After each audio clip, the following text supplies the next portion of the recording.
E'tibor berganmisiz? Qaysidir bemorga sizga stent qo'yish kerak deydigan bo'lsak, bemorda tezda vahima boshlanadi. Buni sababi bemorlarda stent o'zi nima, u nimaga qo'yiladi va uni qo'yish jarayoni haqida tushunchani yo'qligi.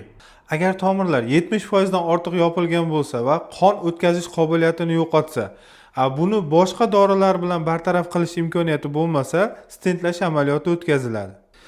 Ushbu amaliyot quyidagicha amalga oshiriladi. Maxsus angiograf uskunasi yordamida torayganligi taxmin qilinayotgan qon tomir yoniga yetib boriladi va maxsus kontrast modda yordamida aynan tomirni toraygan qismi topiladi va u yerni maxsus balonchik yordamida kengaytiriladi va ushbu kengaygan sohani saqlab qolish maqsadida u yerga stent joylashtiriladi.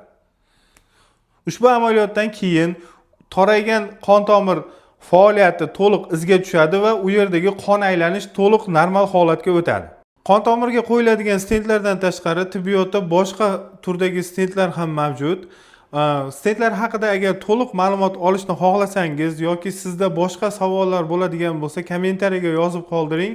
Iloji boricha javob berishga harakat qilaman. O'zingizni asrang, salomat bo'ling.